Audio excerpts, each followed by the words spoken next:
Thirstywater's Bible in a Year presents the New American Standard Bible, 1995 edition.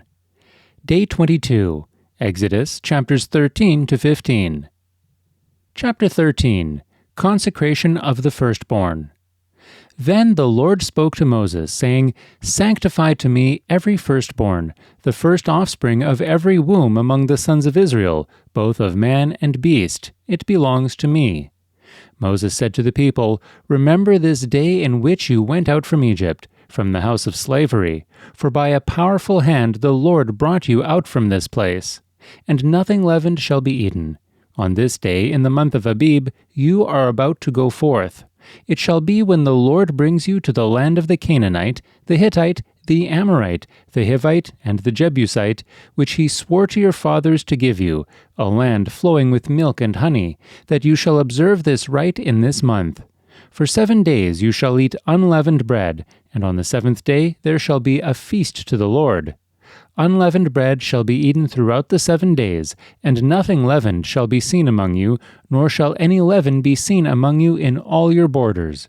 You shall tell your son on that day, saying, It is because of what the Lord did for me when I came out of Egypt.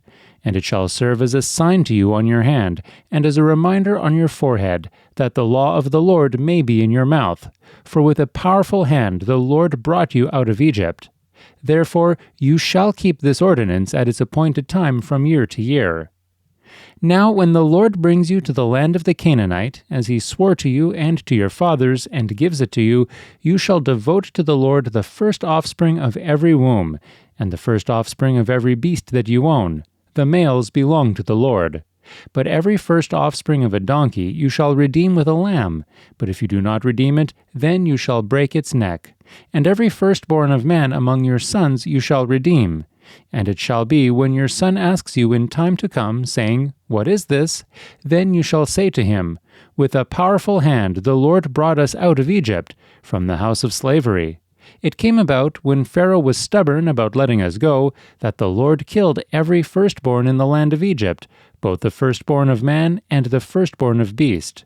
Therefore I sacrifice to the Lord the males, the first offspring of every womb, but every firstborn of my sons I redeem.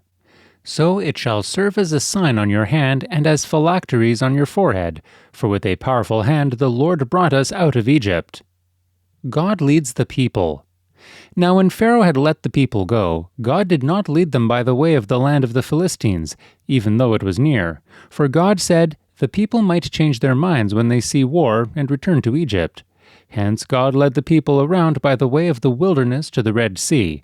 And the sons of Israel went up in martial array from the land of Egypt. Moses took the bones of Joseph with him, for he had made the sons of Israel solemnly swear, saying, God will surely take care of you, and you shall carry my bones from here with you. Then they set out from Succoth and camped in Etham on the edge of the wilderness. The Lord was going before them in a pillar of cloud by day to lead them on the way, and in a pillar of fire by night to give them light, that they might travel by day and by night. He did not take away the pillar of cloud by day, nor the pillar of fire by night from before the people. Chapter 14, Pharaoh in Pursuit. Now the Lord spoke to Moses, saying, Tell the sons of Israel to turn back and camp before Pi-hahiroth, between Migdol and the sea.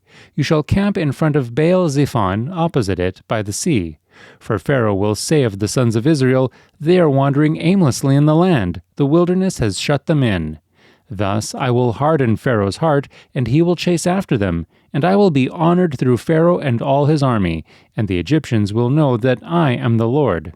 And they did so. When the king of Egypt was told that the people had fled, Pharaoh and his servants had a change of heart toward the people, and they said, What is this we have done, that we have let Israel go from serving us? So he made his chariot ready, and took his people with him, and he took 600 select chariots, and all the other chariots of Egypt with officers over all of them. The Lord hardened the heart of Pharaoh, king of Egypt, and he chased after the sons of Israel as the sons of Israel were going out boldly. Then the Egyptians chased after them with all the horses and chariots of Pharaoh, his horsemen and his army, and they overtook them camping by the sea, beside Pi-hahiroth, in front of Baal-zephon. As Pharaoh drew near, the sons of Israel looked, and behold, the Egyptians were marching after them, and they became very frightened. So the sons of Israel cried out to the Lord. Then they said to Moses, "Is it because there were no graves in Egypt that you have taken us away to die in the wilderness? Why have you dealt with us in this way, bringing us out of Egypt? Is this not the word that we spoke to you in Egypt, saying, 'Leave us alone that we may serve the Egyptians'? For it would have been better for us to serve the Egyptians than to die in the wilderness." The sea is divided. But Moses said to the people, "Do not fear. Stand by and see the salvation of the Lord, which he will accomplish for you today. For the Egyptians whom you have seen today, you will never see them again forever. The Lord will fight for you while you keep silent."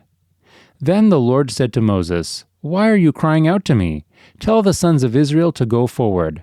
As for you, lift up your staff and stretch out your hand over the sea and divide it, and the sons of Israel shall go through the midst of the sea on dry land. As for me, behold, I will harden the hearts of the Egyptians so that they will go in after them, and I will be honored through Pharaoh and all his army, through his chariots and his horsemen.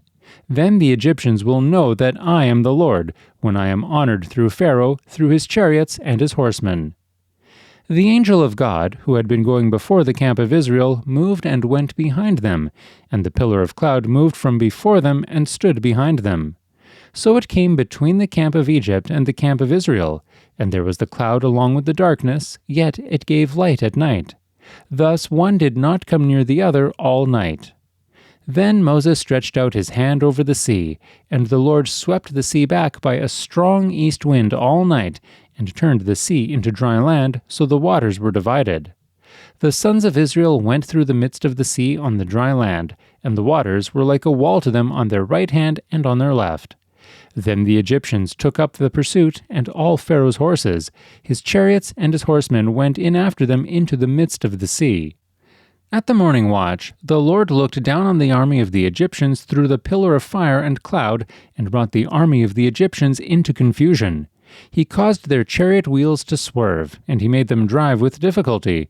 So the Egyptians said, "Let us flee from Israel, for the Lord is fighting for them against the Egyptians." Then the Lord said to Moses, "Stretch out your hand over the sea, so that the waters may come back over the Egyptians, over their chariots and their horsemen." So Moses stretched out his hand over the sea, and the sea returned to its normal state at daybreak, while the Egyptians were fleeing right into it. Then the Lord overthrew the Egyptians in the midst of the sea. The waters returned and covered the chariots and the horsemen, even Pharaoh's entire army that had gone into the sea after them, not even one of them remained.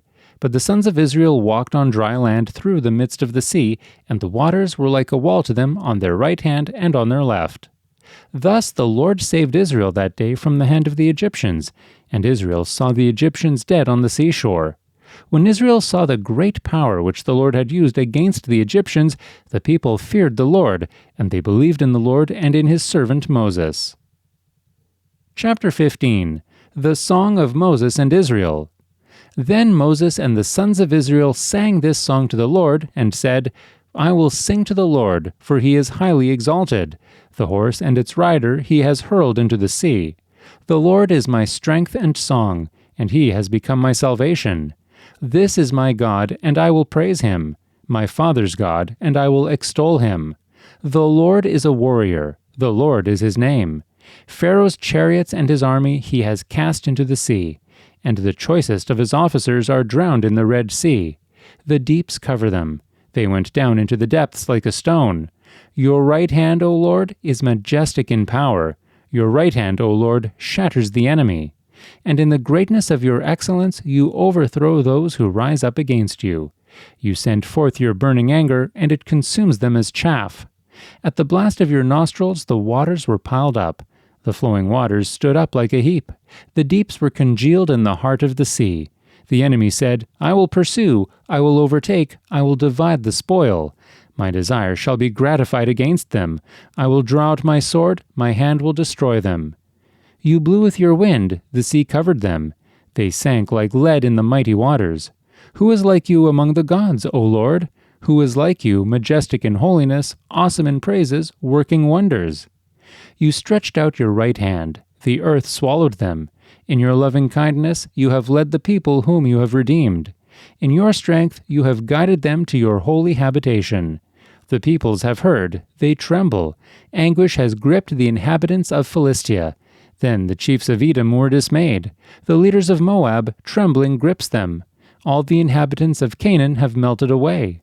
Terror and dread fall upon them. By the greatness of your arm they are motionless as stone, until your people pass over, O Lord, until the people pass over whom you have purchased. You will bring them and plant them in the mountain of your inheritance, the place, O Lord, which you have made for your dwelling, the sanctuary, O Lord, which your hands have established. The Lord shall reign forever and ever. For the horses of Pharaoh with his chariots and his horsemen went into the sea, and the Lord brought back the waters of the sea on them.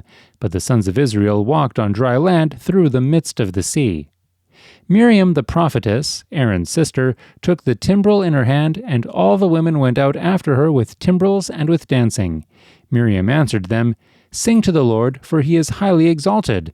The horse and his rider he has hurled into the sea. The Lord provides water. Then Moses led Israel from the Red Sea, and they went out into the wilderness of Shur, and they went 3 days in the wilderness and found no water. When they came to Marah, they could not drink the waters of Marah, for they were bitter. Therefore it was named Marah.